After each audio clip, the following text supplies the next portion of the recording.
여러분 반갑습니다. 욥기 말씀 묵상 시간입니다.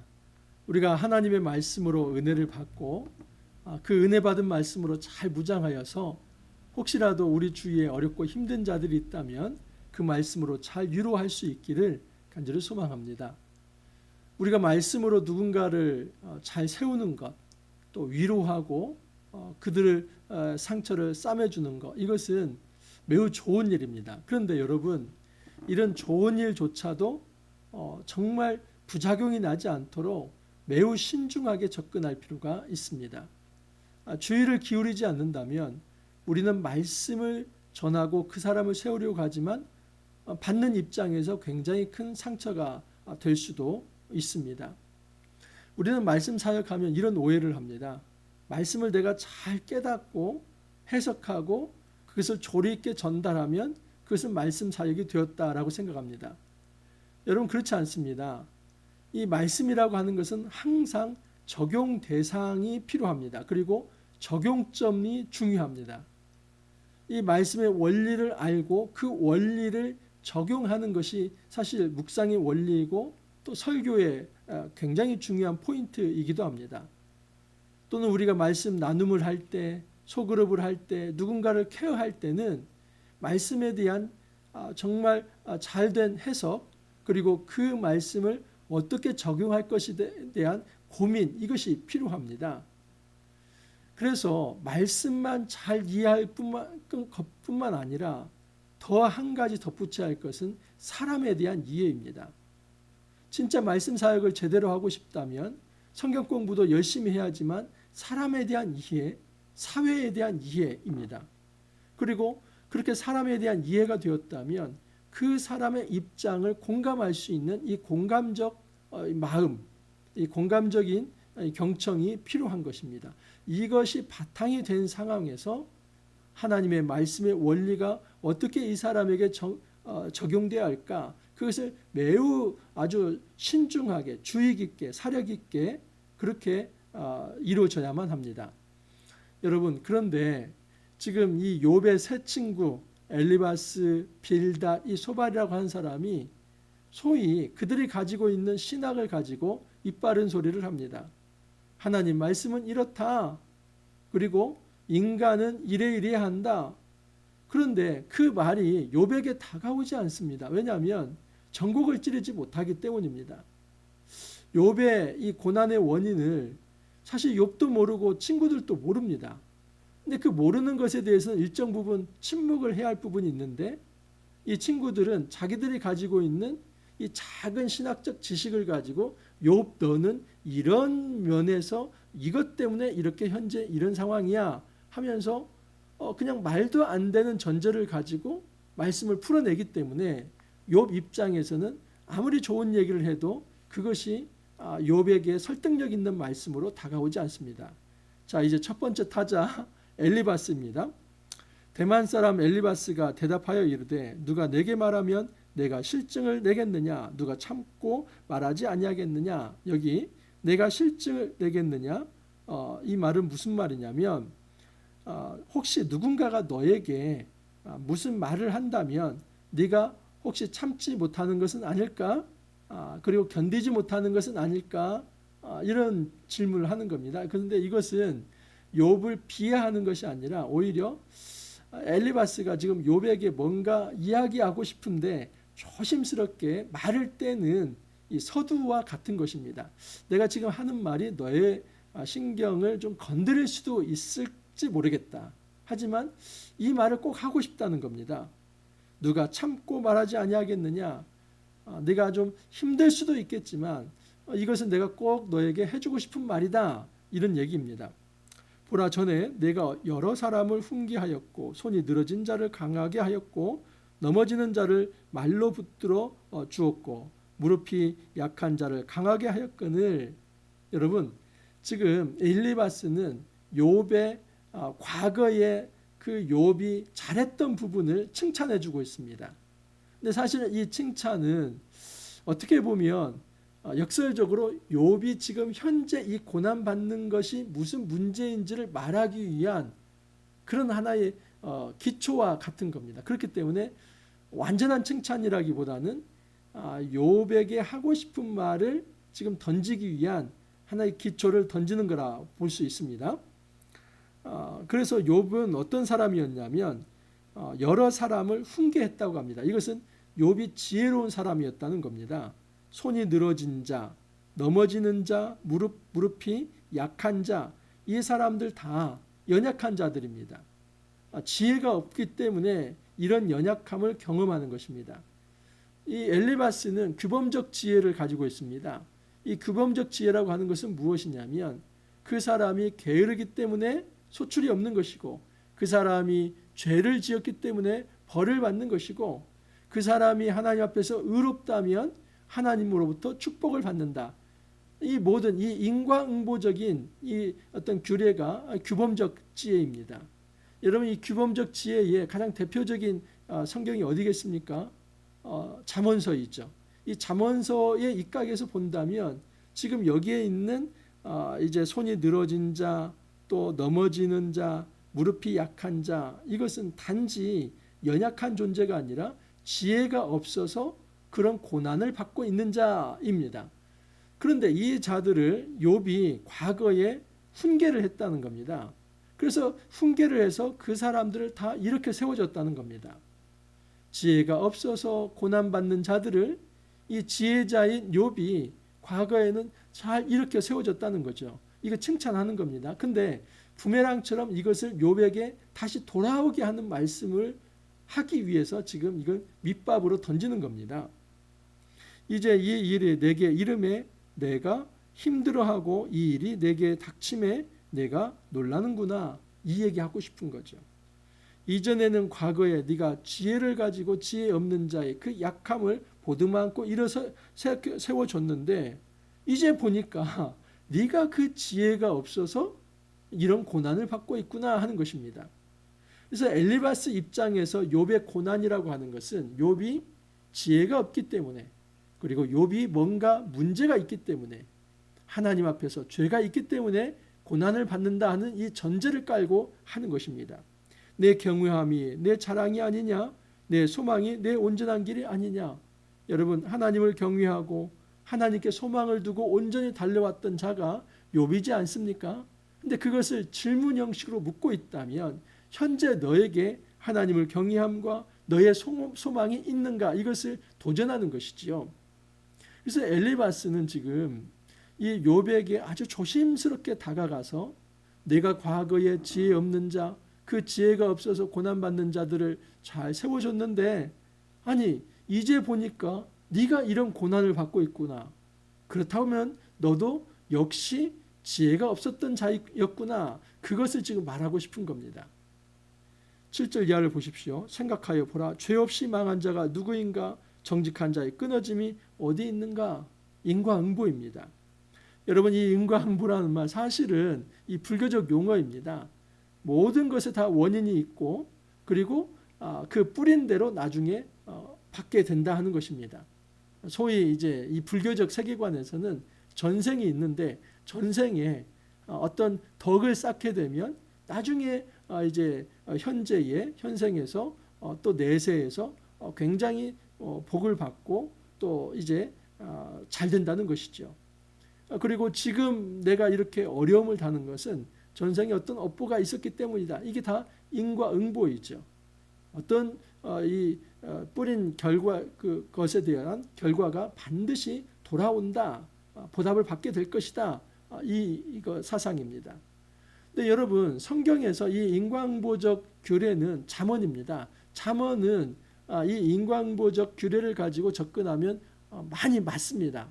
그런데 이 욥기와 전도서는 이 인과응보적 시각을 가지고 이 말씀을 보면 전혀 하나도 이해가 되지 않습니다. 왜냐하면 이 잠언과 욥기는 인과응보의 그 시각으로 다 해결할 수 없는 일이 있다는 겁니다.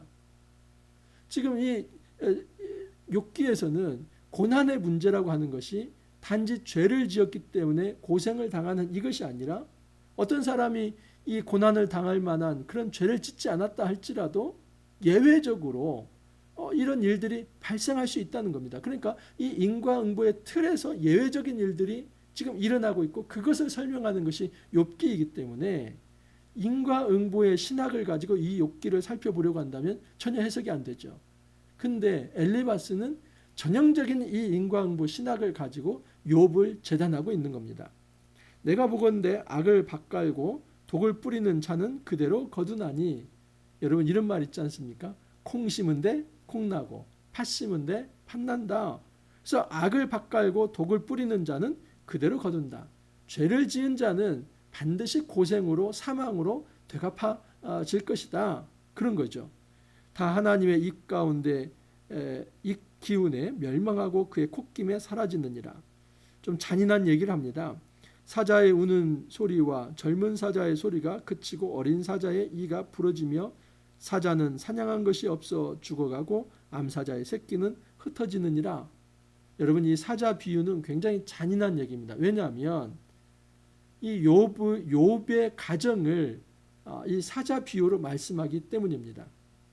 욥이 이제 사자이고요. 그리고 그의 암사자는 아내일 것입니다.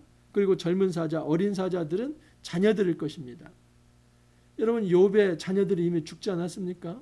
그리고 그의 아내도 떠나갔습니다. 그래서 이 사자가 죽고 어린 새끼가 또 떠나가고 흩어지고 이런 것처럼 지금 너 역시도 지금 내가 어떤 죄가 있었기 때문에 이 고난, 이 고통, 이 어려움이 발생된 거다. 그 얘기를 하고 있는 것입니다. 자, 여기에 덧붙여서 12절부터 이제 21절까지는 엘리바스가 이제 환상 가운데 말씀을 받은 그 영적 체험과 이 말씀을 받은 것을 가지고 하나님 말씀에도 이러이러하다. 그렇기 때문에 너는 지금 이런 상태이다. 그 진단을 합니다. 어떤 말씀이 내게 가만히 이르고 그 가느다란 소리가 내 귀에 들렸었나니 하나님 말씀을 받았다는 것이죠. 사람이 깊이 잠들 즈음에 내가 그 밤에 본 환상으로 말미암아 생각이 번거로울 때, 내가 밤에 이 환상 비전 가운데서 생각이 번거로울 때에 두려움과 떨림이 내게 이르러서 모든 뼈마디가 흔들렸느니라. 굉장히 공포스러운 이 힘든 아주 두려운 상황이 있었습니다. 뼈마디가 흔들리고 있을 때에 그때 영이 내 앞으로 지나매 내 몸에 털이 쭈뼛 하였느니라. 이 하나님의 영이 지날 때에 내 몸의 모든 명지털이 다 설 정도로 그렇게 쭈뼛했다는 것입니다. 그 영이 서 있는데 나는 그 형상을 알아보지는 못하여도 오직 한 형상이 내 눈앞에 있었느니라. 그때 내가 조용한 중에 한 목소리를 들으니. 자, 하나님의 말씀을 들었다는 겁니다. 그래서 그 하나님의 이 엘리바스가 들은 하나님의 말씀이 17절에서 21절입니다. 자, 우선 17절 18절에 이런 말씀이 있습니다. 사람이 어찌 하나님보다 의롭겠느냐? 사람이 어찌 그 창조하신 이보다 깨끗하겠느냐? 어느 누구도 하나님 앞에서 의롭다 말할 수 없고 또 정결하다 깨끗하다 말할 수 없다는 겁니다. 그렇기 때문에 욥 너도 네가 좀 의롭게 살아온 것 같지만 너 역시도 하나님 보시기에 악하고 또 의롭지 못한 부분이 있다. 이 얘기하고 싶은 거죠. 하나님은 그의 종이라도 그대로 믿지 아니하시며 그의 천사라도 미련하다 하시나니. 이 얘기는 뭐냐면 어떤 종이라 할지라도 하나님 보시기에 연약한 부분이 있고 약한 부분이 있을 수 있다 하는 것입니다. 우리 하나님은 중심을 보시기 때문이죠.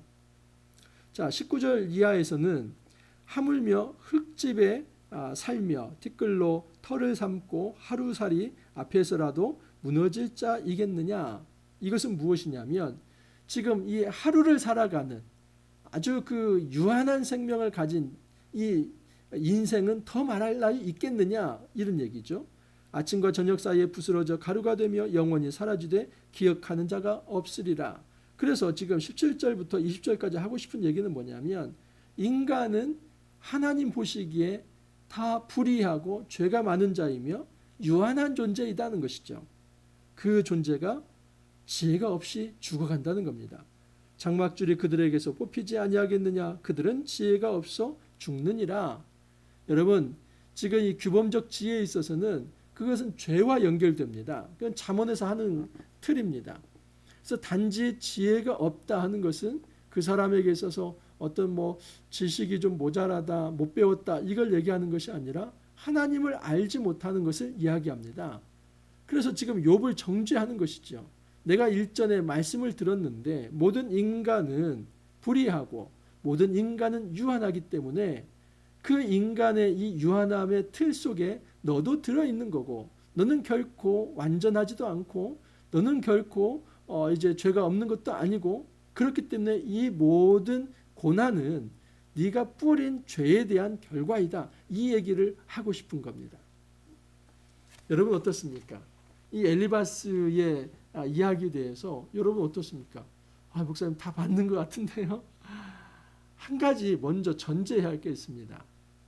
여러분 여기에서 의롭다, 불의하다 이것은 오늘날 이 조직신학적 틀에서 완전함, 불의, 의 이렇게 생각하시면 안 됩니다. 이 욥기에서는 그것을 얘기하지 않습니다. 여기서 죄가 있다 없다 하는 것은 특별히 욥에게 있어서 내가 의롭다 또는 불의하지 않았다, 이것은 내가 살아오면서 거짓말 한 번도 안 했다, 지금 그것을 이야기하는 게 아니라 이런 고난을 받을 만한 죄를 내가 지은 적이 없다, 이런 고난을 받을 만큼 내가 불의한 일을 한 게 아니다, 그걸 얘기하는 겁니다. 그러니까 조직신학적인 어떤 의로운 개념과 전혀 다른 것입니다.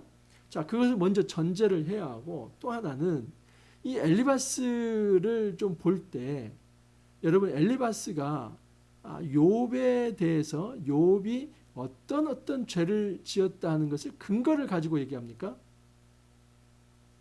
전혀 아니죠. 오히려 이 엘리바스는 욥을 칭찬하고 있습니다. 욥이 하나님 말씀을 가지고 또 욥이 지혜를 가지고 지혜가 없어서 고난받았던 그 사람들을 잘 일으켜 세워줬다는 것은, 이것은 칭찬받을 일이지 이 욥의 잘못은 아니지 않습니까? 그렇기 때문에 엘리바스는 지금 인과응보라고 하는 신학은 가지고 있는데 욥의 어떤 죄에 대한 근거는 없이 그 인과응보의 신학을 가지고 욥의 결과, 이 욥이 고난받고 있다는 그 결과를 가지고 원인을 유추하는 겁니다. 이 원인에 대한 일전의 과거에 어떤 죄를 지었는가에 대한 그 근거를 가지고 현재 네가 이런 벌을 받고 있는 거야, 지금 그걸 얘기하는 게 아니라 오히려 엘리바스 기억에는 욥이 과거에 다 잘한 것만 기억이 납니다. 근데 현재 이 고난을 놓고 보니까 엘리바스의 이 인과응보적 신학의 입각에서 볼 때는 이 욥이 지금 이런 고난이 있다면 그래도 뭔가 죄가 있었기 때문에, 잘 모르지만 너도 모르고 나도 모르고 다 우리가 무의식 가운데 죄를 지은 거 있지 않을까, 그래서 그 어떤 뭔가의 죄 때문에 현재 네가 이런 고난을 받는다, 그렇게 이야기하는 것입니다. 이것은 옳지 않습니다. 여러분, 이 인과응보가 다 틀렸다는 건 아닙니다. 왜냐하면 잠언은 또 그것을 주장하기 때문입니다. 어떤 죄가 있어서 하나님께서 그것에 대해서 징벌하시고, 또 하나님 옆에 의로우면 하나님께서 그를 축복하시고, 이거 맞는 얘기입니다. 하지만 그게 모든 사람에게 다 적용되는 건 아닙니다. 특별히 어떤 결과를 놓고 그 결과를 놓고 과거는 이랬을 거다 이렇게 유추하는 것은 매우 매우 위험한 것입니다. 주위에도 여러분 어떤 사람이 병들었습니다. 건강을 잃었습니다. 근데 위문이랍시고 가서 좀 집사님 이런 질병이 있는데 좀 죄 지은 거 있죠. 그거 잘 생각해 보십시오. 그거 지금 회개하지 않으면 이거 병 낫지 않습니다. 여러분 이게 위문입니까? 폐문입니까? 절대 이런 식으로 병문안해서는 안 됩니다. 그것은 영적으로 이제 아주 자기를 이렇게 내가 영성이 있다 자랑하려고 하는 사람들이 있는데 속지 말아야만 합니다. 그런 식으로 병문안해서는 안 됩니다. 병문안 가서는 먼저는 그 아픔에 대해서 공감하고, 그리고 병 낫기를 위해서 그렇게 간절히 기도해야 하는 것이, 그것이 참된 병문안이지, 누군가 아플 때에 잘 한번 생각해 보십시오. 당신이 이런 어떤 고난이 있는 것은 반드시 뭔가 죄가 있었기 때문에 그런 겁니다. 함부로 이 결과를 가지고 이 과거 유추를 그렇게 시도해서는 안 된다는 것입니다. 이것은 개인이 자기가 하나님 앞에서 말씀을 묵상하면서 개인적으로 해야 할 일입니다. 엘리바스는 바로 그 부분에서 잘못한 겁니다. 엘리바스가 말씀을 못 들은 게 아닙니다. 분명히 하나님께 환상 중에서 말씀을 다 들었던 겁니다. 그러나 그 말씀을 적용할 때는 그 적용 대상에 대한 이해, 그 사람의 상황, 이 모든 것들을 다 이제 포괄해서 종합해서 이 말씀을 전해야만 했지만, 이 엘리바스는 자기가 가지고 있는 신학적 좁은 틀을 가지고 이 욥의 고난이라고 하는 결과를 이제 그 신학적 틀로 보다 보니까 이제 이 과거에 너는 이런 죄를 지었을 거야, 이런 식으로 해서 지금 회개해야 해, 이렇게 전혀 진단도 잘못되었고 처방도 잘못을 하는 경우가 있다 하는 사실입니다. 여러분, 우리가 이 땅을 살아가면서 이런 우를 범하지 않기를 바랍니다. 이 인과응보가 분명히 있습니다. 죄 때문에 오는 징벌도 있습니다. 하지만 모든 질병이, 모든 아픔이, 모든 고난이 다 죄 때문에 오는 것은 아닙니다. 우리는 욥기 1장 2장을 이미 읽었기 때문에 욥의 고난은 죄 때문에 온 것이 아니라 사단의 고소, 그러나 하나님의 자신감과 하나님의 이 욥에 대한 신뢰, 그리고 하나님의 은혜, 그리고 하나님께서 분명히 이 모든 상황을 역전시킬 수 있다는 그런 자신감이 있었기 때문에 하나님은 네가 그러면 이 사단에게 하는 얘기입니다. 욥을 한번 맡겨볼 테니까 알아서 해라, 이렇게 해서 시작된 고난이지 않습니까? 그렇다면 여러분, 욥도 의롭고 하나님도 의로운 겁니다. 그런데 욥은 고난받을 수 있는 겁니다. 이런 고난이 실제 존재하고 이 사례를 지금 욥기에서 전달하고 있지 않습니까? 지금 3장 이후부터 31장까지는 친구들도 모르고 욥도 모릅니다. 1장 2장에 그 전제된 사건을 모르기 때문에 도대체 욥도 답답한 거죠. 내 고난이 어디서부터 왔는가? 친구들도 욥이 고난이 어디서부터 온지를 모르는 상황입니다. 근데 모르면 모른다고 좀 서로 그렇게 침묵해야 할 부분이 있는데, 함부로 자기가 가지고 있는 좁은 신학을 가지고 그 고난의 문제를 접근해 들어가다 보니까 엉뚱한 진단을 하고 상처 주는 처방을 하게 되는 것입니다. 여러분, 우리가 말씀을 좀 다시 한번 잘 깊게 생각하면서 우리 삶 속에서 하나님이 우리에게 주신 말씀이 있다면 그 말씀을 어떻게 주위 사람들을 지혜롭게 잘 섬길 수 있을지 고민할 수 있기를 바랍니다. 함께 기도합니다. 주님, 감사합니다. 하나님 말씀이 우리의 삶의 모든 것들을 변화시킵니다. 주님, 말씀 앞에 서야만 우리의 삶이 바뀝니다. 하지만 때로는 이 말씀을 적용하는 과정에 있어서 이 말씀 텍스트와 또 이 상황, 이 컨텍스트를 잘 연결시키지 못하는 과정에서 말씀 적용을 잘못할 때도 있습니다. 주님, 저희들의 이 지혜 없음을 용서하시고 긍휼히 여겨주시사 하나님 말씀 이 텍스트를 먼저는 잘 이해할 수 있게 해주시고, 또 우리 주변 이 컨텍스트, 이 사회와 이 사람과 모든 이 인간에 대한 이해도 우리 안에 있게 하여 주시사 하나님 말씀을 정확무하게 잘 적용할 수 있는 그런 정말 이제 지혜로운 묵상과 또 말씀 사역이 이루어질 수 있도록 은혜 더하여 주옵소서. 주님 감사하옵고 예수님 이름으로 기도하옵나이다. 아멘. 여러분, 이 욥기 말씀 매우 참 중요하고 또 정말 깊습니다. 다시 또 돌아올 수 없는 기회입니다. 꼭 늦지 않았습니다. 이게 초반부이기 때문에 욥기 말씀 하루도 빠지지 말고 우리 함께 묵상해 갈 수 있기를 바랍니다. 오늘 하루도 여러분 잘 생활하시고 또 내일 찾아뵙도록 하겠습니다. 감사합니다.